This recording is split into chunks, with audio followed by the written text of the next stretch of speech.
Snowfall Season 5 has started off strong, and I am so into the storylines, tension, and drama that they've already created. There are so many creative angles, plots, and directions this season can go, and I cannot wait to see how things pan out. But I do believe we've received some very strong clues so far as to what's going on and what to expect. This series has become very popular and created a lot of conversations that spark some fun theories and comments down below in the comment section. So please be sure to leave a comment or two below for a chance to be featured in the next breakdown. Like Big Oso, wait, Oso? That you? Who said, Alton have to be dead, or else why leave that cliff last season? Plus he snitched on the whole operation. I think that might eat him up inside. It's not letting Franklin find out what he did. Then again, never trust an off-screen kill. Craig Cab also said, Jerome trusts and believes in Franklin, but he also lives with Queen Bee, so he has to go along with what she says. Peaches probably has HIV and is using. He looked a little suspicious in the last episode. And why is Teddy taping? Two very dope comments that left valid questions. So for your chance to be featured in next week's video, please be sure to leave a comment down below right now on your theories after episode 3, and you'll have a chance to be featured in the video at the beginning or the end. Also, I'm on the road to 15,000 subscribers in 2022. We've started the year out very strong, but I still need a whole lot more love and support. So please be sure to hit the subscribe button if you're a huge fan of Snowfall, because I will be bringing breakdowns throughout the season. Now, right to the breakdown. This episode opens up with Franklin informing the whole team that Grady is gone and Teddy is back. Everyone seems to be concerned, but it is nothing that they can really do. Teddy has officially become the boogeyman because of the people who have died or disappeared thanks to him. Speaking of which, in addition to disappearing his father, that come up in your little chat. Alton is finally mentioned, and listen to how they speak about him. It's kind of peculiar. No one says that he is dead, but he is missing, and they think Teddy have something to do with it. It's just like this guy and what he said. See, I was thinking more about what you did to his father in Cuba. The two questions that I have is, why does everybody not assume that he is dead, and why do they all think Teddy was dead? Maybe you can put 2 and 2 together with Teddy, but why wouldn't they just believe he was dead? Everybody keeps saying he disappeared. Something is definitely up with their wording, but we'll get into that with my predictions later. I hate to say this, but based on the series of events that happened in this episode, there's some real tension brewing between Franklin and Louie. I'll get to more on why that is in a later scene. You can see from how Mello carries himself that he think he the man. Jerome calls him a boss, and look at this look on his face. He likes the sound of that. Well, did you ask him about your dad, if he had anything to do with it? Caught me a little off guard. That definitely wasn't an accident. No, this was not an accident. It was definitely a power play on Teddy's behalf. Proverbs 25:14. A man that promises a gift and doesn't give it's like clown. I'm guessing y'all ain't pray for that good day. How bad? Tiana's birthday tomorrow, bad. Proverbs 25:14, a person who promises a gift and doesn't give it is like clouds and wind with no rain. This was the entire scripture that Scully was quoting. Look at this. Thief, Judas, and jokes not funny. What, bruh? Scully torturing people for the dumbest of reasons. I can't seem to understand why anybody voluntarily works for this man. What's the upside for working for them? He is a freaking maniac. Salute to the VFX team here for this realistic chop and blood splatter. Look at this in slow motion.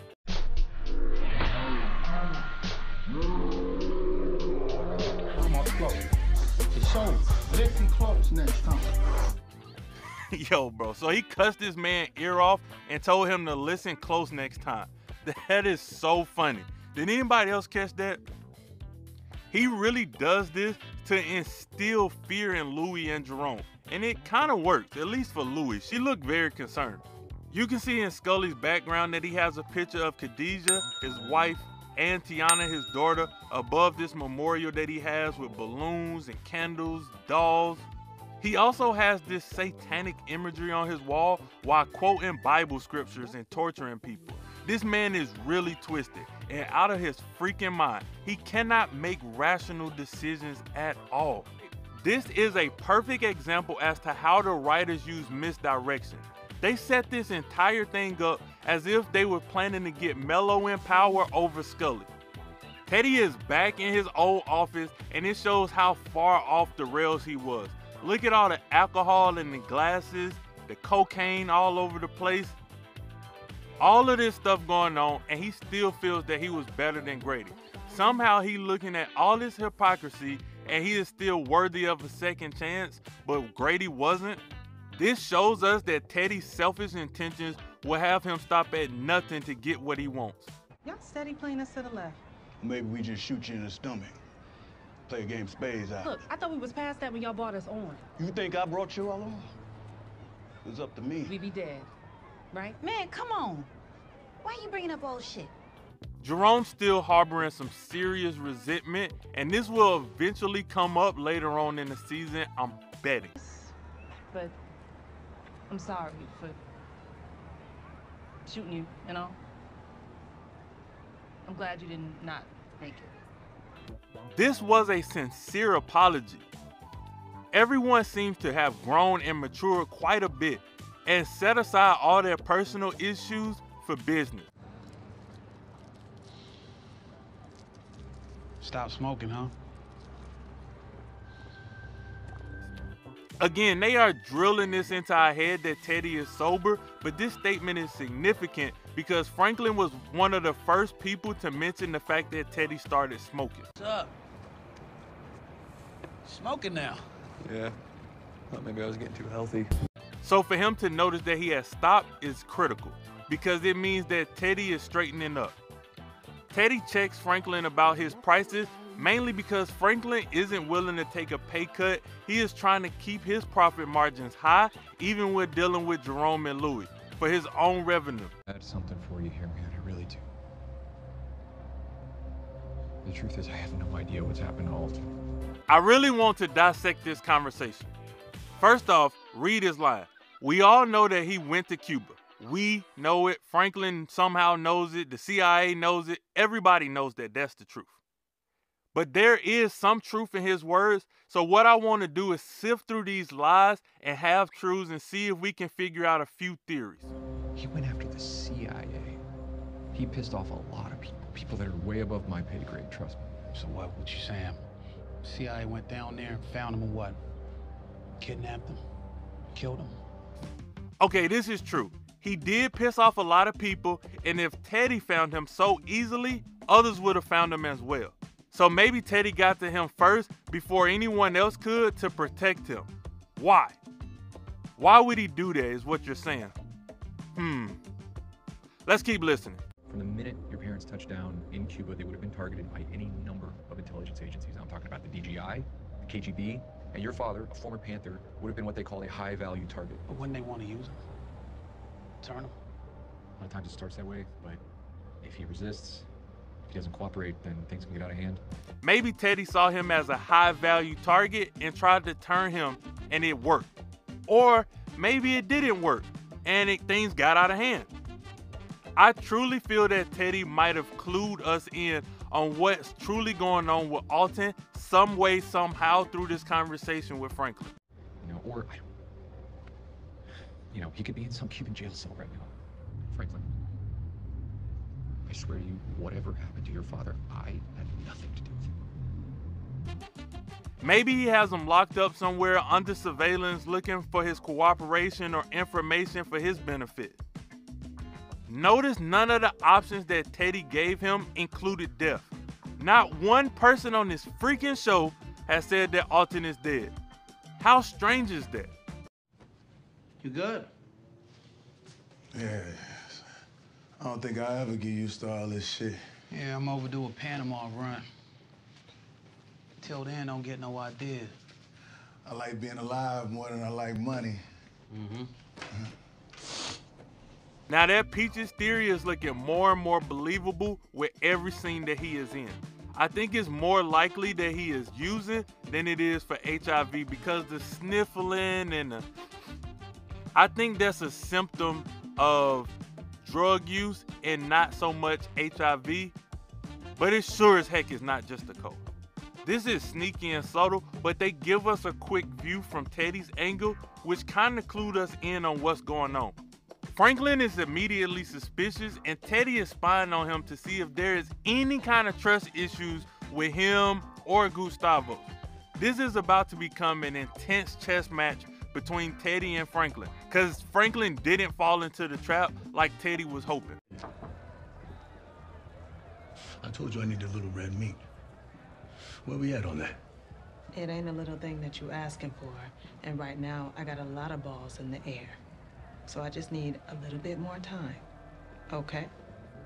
I truly don't believe that Louie will set Franklin up, but that's kind of how they trying to line things up. So we shall see how this plays out. They're only loyal to the highest bidder. Said that themselves. Franklin must be paying well then. Fuck that shit. You really more mad than me? This is the only grudge that Jerome has held on to. This is very clever writing and impressive misdirections from the writers and the producers on the double cross on Mello. I think they did such a great job with this, where most people didn't see it coming. I picked it up super late myself at the psychic's house. When they didn't show him die, I already knew what time it was. But this is why I think they are capable of doing so much more with the Alton storyline than just killing them off screen. Along with the storyline of Teddy versus Franklin and now Franklin versus Louie, there's a lot at play and we are in for a treat.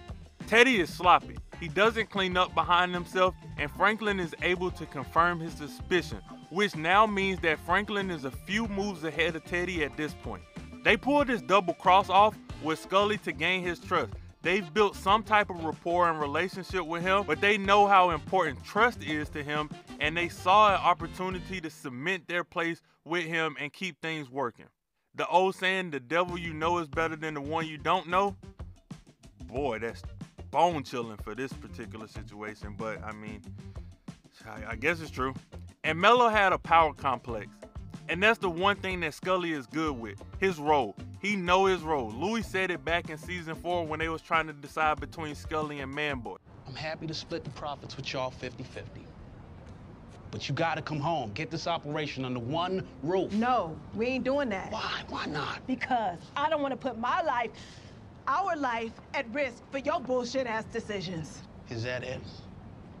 Or is it that you're so sure that you're so much smarter than everybody else? You tired of this? What would you like, Queen Louie?